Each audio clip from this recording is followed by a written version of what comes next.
This is Optimal Finance Daily, episode 1042, The Overwhelming Hidden Cost of Keeping Up Appearances, by Helene Massicotte of freetopursue.com. And I'm Dan, your host here at Optimal Finance Daily. Welcome to our Thursday edition. This is where I read to you from some of the very best personal finance blogs anywhere. And before we get to it today, why settle for 7% returns from your 401k?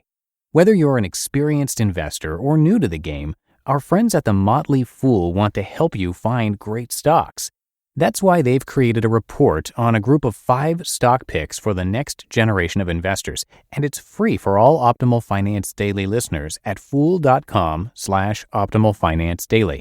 That's fool.com/optimalfinancedaily. And with that, let's get right to our post as we start optimizing your life. The Overwhelming Hidden Cost of Keeping Up Appearances, by Helene Massicotte of freetopursue.com. There is so much pressure. It's everywhere, tacked on to every obligation or expectation we feel compelled to meet. We feel the need to have the right friends, date the right people, have the right look, be or look the right age, participate in the right activities, shop in and eat at the right places, say, think, and know the right things, attend the right schools, get the right job, and the list goes on. We have to look and act the part, and it's exhausting. It can also exhaust our resources, time, money, energy, and attention. And when we've exhausted our personal resources, it's become all too easy to borrow or outsource. Access to easy credit is relatively recent. Culturally, we're playing catch-up as we learn how to deal with it. The learning curve is steep at times, and that means that as a society, we're really lousy at least for now. The statistics are clear. Most of us are in debt, and many of us are in debt up to our eyeballs. But everyone's too scared to admit our lives are often built on a precarious foundation, the proverbial house of cards. And the stress is immense.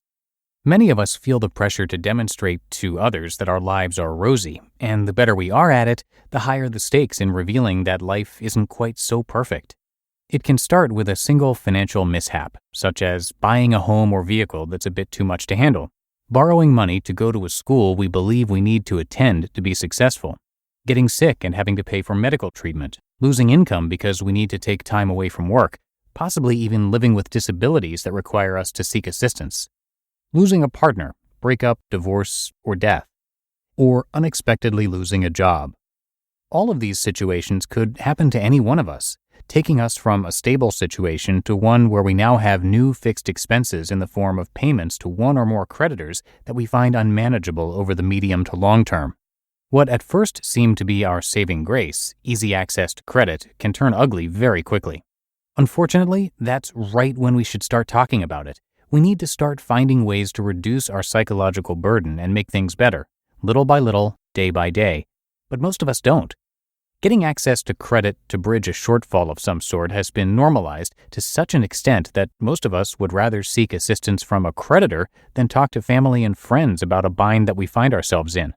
This fact is hurting us in ways that we may not appreciate in the short term, but that we feel in material ways as our debt obligations grow over time. Denial and self-justification are powerful tools in this regard. They help us keep face both with ourselves and with others. And the larger the debt gets, the easier it is to start to feel there's no point in even trying.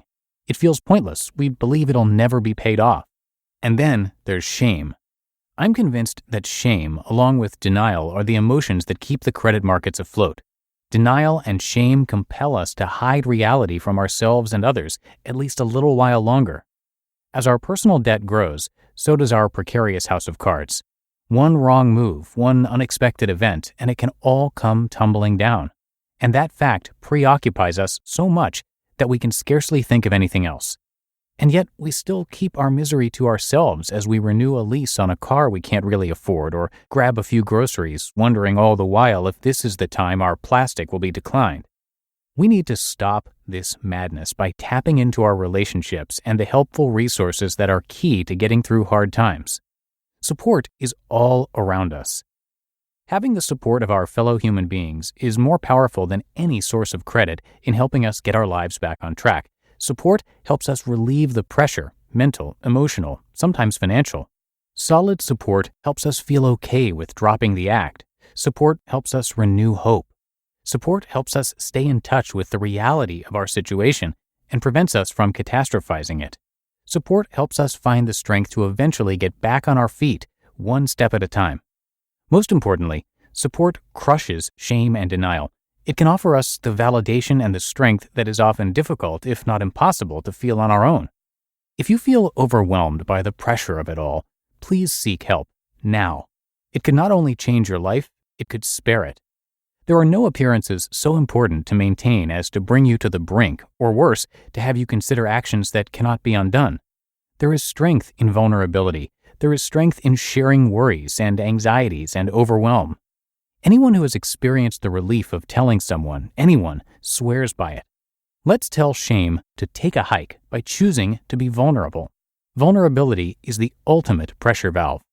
If you feel you're at the end of your rope, please reach out. You'll likely get a softer landing than you might expect. You just listened to the post titled The Overwhelming Hidden Cost of Keeping Up Appearances by Helene Massicotte of freetopursue.com. Now, are you a Henry? That stands for high earner, not rich yet. It means that despite earning a six-figure income, you're struggling to amass any meaningful nest egg. Our friends at the Motley Fool can help. Since 1993, they've been providing investment advice, helping members build the financial future they envision. To kickstart your 2020 financial goals, they're offering 5 of their favorite stock picks for free. Realizing you're a Henry?